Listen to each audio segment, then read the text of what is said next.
Raksha Mantri Shri Rajnath Singh reached Moscow on a 3-day visit to Russia. He was received by Major General Bukhtev Yuri Nikolaevich at the airport. During his visit, he shall be attending the combined meeting of Defense Ministers of Shanghai Cooperation Organization SCO, Collective Security Treaty Organization CSTO and CIS members in commemoration of the 75th anniversary of victory in the World War II. He shall also be meeting Russia's Defense Minister General Shoigu to discuss bilateral cooperation and issues of mutual interest. India and Russia are privileged strategic partners looking forward to further strengthen this particular relationship during his visit. To get in detail with this particular most important information and various other considerable inputs, let us begin with today's defense updates of 3rd of September 2020. As I always introduced you that SSB Crack Exams is India's largest, most preferred online defense exams preparation portal.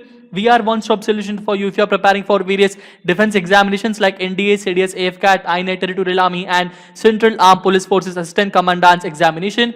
I highly request you to follow us on all sort of social media platforms, and I recommend you to download our Android app from Google Play Store so that you can have each and every important informative content, lecture material, study material, sample practice questions and a lot of number of quizzes in your hands. Beginning with the question of the day that I have posted on 2nd of September 2020, that is yesterday, and the question that I asked was how many Paramveer Chakra recipients does the Brigade of the Guards Regiment have and who are they?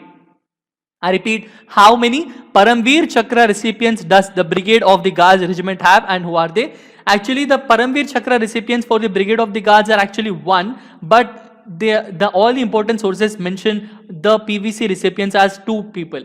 Now we will see who are they. First one includes Naik Jadunath Singh. Actually, Naik Jadunath Singh is a person from the Rajput regiment. Please remember, he was from the Rajput regiment when he was awarded the PVC posthumously in 1947. His regiment was one of the first 4 battalions to form the Guards Regiment in 1949. Okay, so in 1949, the Guards Regiment was formed, taking the first 4 battalions from the Rajput Regiment. Okay, whereas when did Naik Jadunath Singh got PVC? He got PVC posthumously in the year of 1947 while he was in the Rajput Regiment. After Guards Regiment was formed, whatever PVC was there regarding that PVC was retained towards the Guards Regiment only, and it is now with the 4 Guards. That is the reason why the number of PVC that has been under the Brigade of the Guards is mentioned to be as 2 Paramveer Chakras. However, we have to very interestingly, another important point is that Rajput Regiment also adds Naik Jadunath Singh's PVC to its award list as well. Okay, so we have to see that while considering about the Paramveer Chakra recipients, there are a total of 21 PVC recipients. But if you mention Naik Jadunath Singh's Paramveer Chakra will be listed both in the Brigade of the Guards and also in the Rajput Regiment also. Okay, so he was enlisted in the British Army in 1941 and he served in the World War II fighting against Japanese in Burma. He later took part in Indo-Pakistani War of 1947, that is the first Indo-Pak War, and for his exemplary actions on 6th of February 1948 at Tain Dhar to the north of Naushehra, he was awarded the Paramveer Chakra. Okay, so he was the first recipient of the Paramveer Chakra for this particular regiment. Afterwards, in 1949, Guards Regiment was formed, taking 4 battalions of this regiment. So that particular PVC that is listed in the Rajput Regiment is now retained with the 4 Guards battalion itself. Going through the next important person under this particular Brigade of the Guards is Lance Naik Albert Ekka. He was killed in action in the Battle of Hilli during the Indo-Pakistani War of 1971. That means the Bangladesh Liberation War. This is the 2nd Paramveer Chakra for this particular Brigade of the Guards Regiment, and he was posthumously awarded this PVC. On 2000, regarding the 50th Republic Day celebrations, Government of India issued a postal stamp in his memory. Okay, now let us understand a little bit detail about what is a Brigade of the Guards Regiment. I hope so that you have also gone through the important regiments of the Indian Army video and lecture that is done from SSB Crack exam side. I would like to reiterate some of the important things. So the regimental center of Brigade of the Guards Regiment is located at Kamptee near Nagpur in Maharashtra. Regimental insignia is Garuda. You can see here. This is the mythological eagle king. Okay. So the motto of Brigade of the Guards Regiment is Pehla Hamesha Pehla, which can translate to first, always first. And the war cry is Garud Ka Hu Bol Pyare, which means I am from the Guards, say oh my friend. Okay, so the President of India is the Colonel-in-Chief of this particular regiment, and Chief of Army Staff is by default the Honorary Colonel. Okay, and if you go through the awards, it includes 2 Paramveer Chakras, 2 Ashoka Chakras, 1 Padma Bhushan, 8 Param Vishishta Seva medals, 6 Mahavir Chakras, 4 Kirti Chakras, 46 Veer Chakras, 18 Shaurya Chakras, 77 Sena medals, 10 Ati Vishishta Seva medals, 3 Yudh Seva medals, 16 Vishishta Seva medals, and 45 mention in dispatches, 151 Chief of Army Staff Commendation cards, and 79 General Officer Commanding in Chief's commendation cards. All of these are the important updates and the complete information regarding the Brigade of the Guards Regiment, and I hope that you understood about this particular important one. Now going through the first and foremost important update for today is Rajnath Singh ji has reached Moscow for the Shanghai Cooperation Organization delegation meeting of all the important defense ministers. This is what I was discussing with you in the introduction session. So he reached Moscow on a 3-day visit to Russia, and he was received by Major General Bukhtev Yuri Nikolaevich, who is a very important Russian military personnel, and during this visit he shall be attending the combined meeting of defense ministers of Shanghai Cooperation Organization, which is a combined meeting of all the important defense ministers of SCO, Collective Security Treaty Organization CSTO, and CIS members in commemoration of 75th anniversary of victory in World War II. Okay, going through in the way, the next important update is regarding Indian Navy is going to hold a mega exercise with Russia near the Andaman and Nicobar Islands. We have also known in a very recent update that the Kavkaz military exercise, whichever it is going to be conducted, India has withdrawn from that, but still it has already undergone very detailed talks and negotiations regarding this particular one, and owing to tensions with China, but the navies of 2 countries would now hold joint maneuvers near Andaman and Nicobar Islands on September 4th to 5th. Please remember, all of these exercises will begin from September 4th and September 5th. That means tomorrow and day after tomorrow, as a part of Indra Navy 2020 exercises. This was earlier planned in Vladivostok, but now it is being done at Andaman and Nicobar Islands. Earlier, it has to be done at Vladivostok, but it was stopped due to the COVID-19 crisis, but now it has been continued there.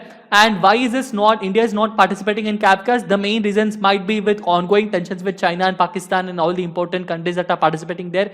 But still, it is very important from our side also to maintain our military assets safe and secure.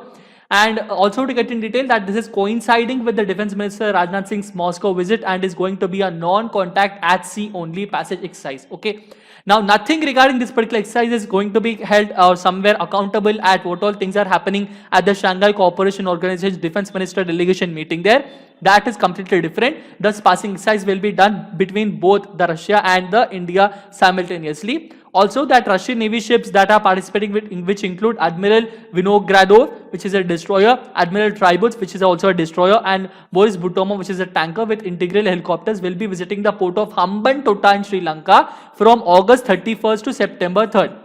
And until today, all of these ships were at Sri Lanka. Now this will be proceeding to Russia. Indra Navy 2020 is planned as PASEX on September 4th to 5th during the passage of Russian Navy ships from Hambantota to Malacca Straits in the Bay of Bengal. Okay, so all of these Russian naval ships that will be starting their journey from this Hambantota port all the way back to the Malacca Strait towards the Russian country, Russian continent, to in the Bay of Bengal. In all of these particular areas, this particular exercise will be performed between the India and Russia.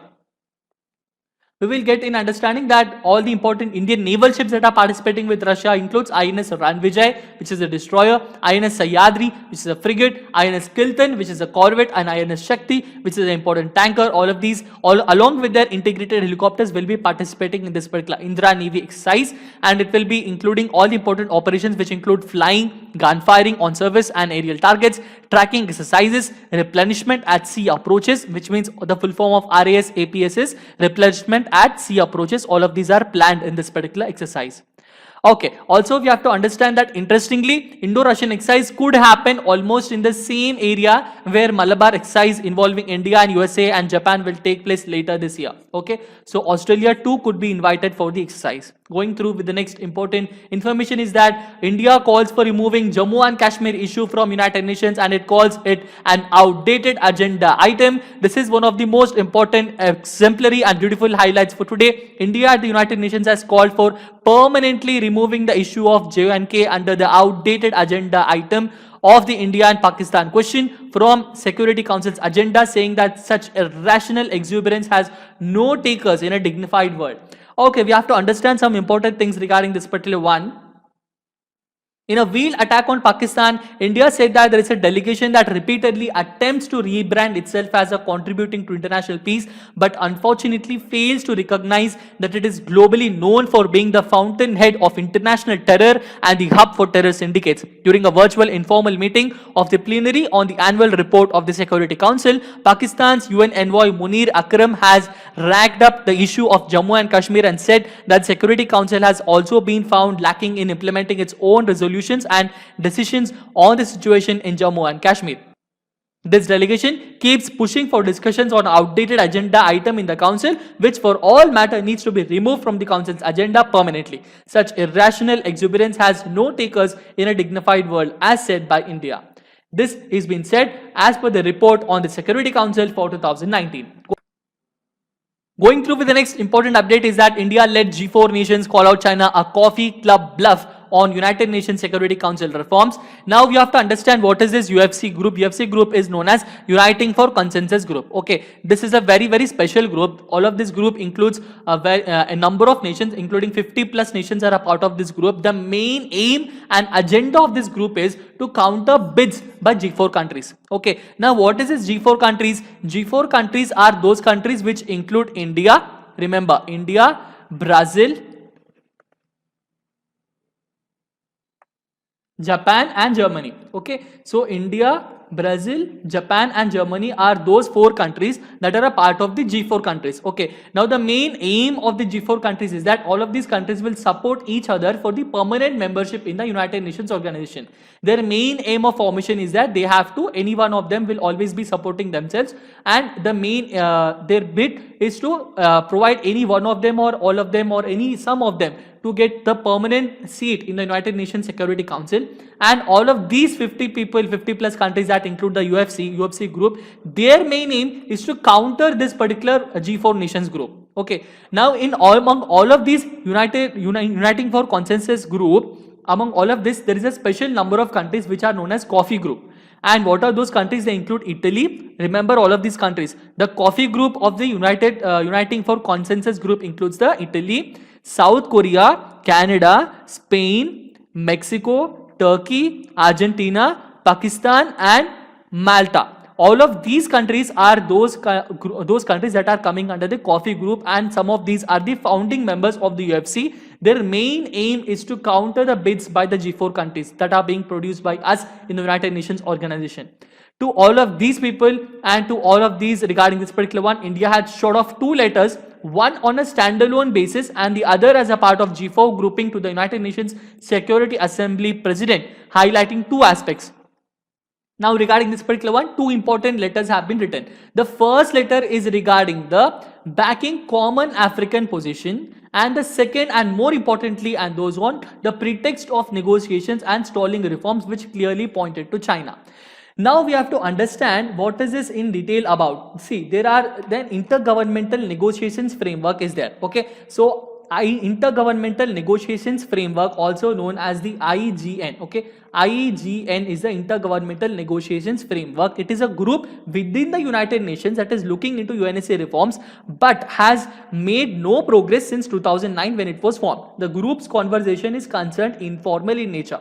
Their main aim and agenda is that all of these particular group members, all the intergovernmental meetings and all the agreements that are being done, they are only done. See, for example, India and Russia has done a very important meeting regarding intergovernmental meeting that has no stand in the United Nations organization. Okay, in the eyes of UNO, all of these intergovernmental meetings are considered to be informal unless and until there is a very important agreement or pact or project being done, and that has to be recognized by the UNO, and both of the countries have put forward that particular issue to the UNO. Unless only then that will be taken into a formal consideration.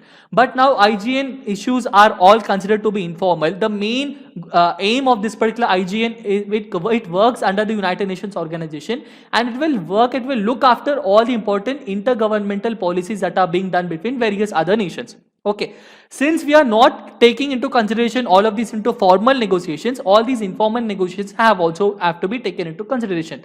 Now world is also changing, but IGN has not produced considerable efforts since the year of 2009. This is being said by the India in its letter. Okay, now also it said on Africa, the letter is said that it is only correct and fair that growing support expressed for the common African position in the two meetings of the IGN earlier this year are captured in discussions. The common African position for UNSC expansion has been stipulated under Eswatini Consensus and State Declaration, both of which call for at least 2 permanent and 5 to 2 non-permanent UNSC seats to be given to African countries at the high table. Among all of these, what is interesting that you have to remember is that the Chinese mission to UN was quick to react and question the need for reforms in the West. This is when informal negotiations for reforms are underway for the last 10 years, thus bringing out Beijing's mischief on reforms at UNSC. Every time when India and various other nations, various other all important nations including India, Brazil, Japan and Germany, every time these G4 nations and various other nations, they keep up very good points, and if they try to bring reforms to the United Nations organization, every time China will be putting its hand in between and will stall its reforms just by telling we have to go through some negotiations and all sort of things. China will be going through by talking negotiations. This term will be continuously used by China, and it is stalling all of these things. Our country has pointed out these things. So these are two important letters.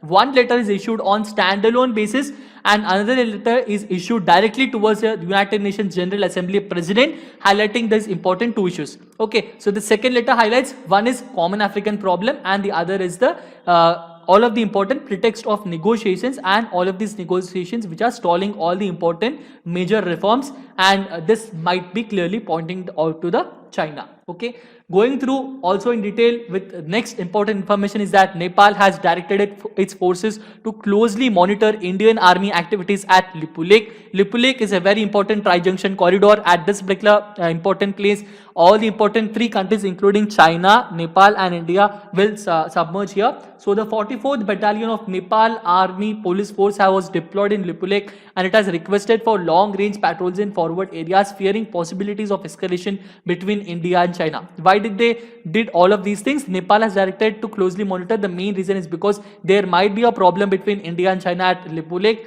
That is the reason why Nepal is considering for long-range patrols in all of these areas. China too has increased its troop build-up at Lippu Lake.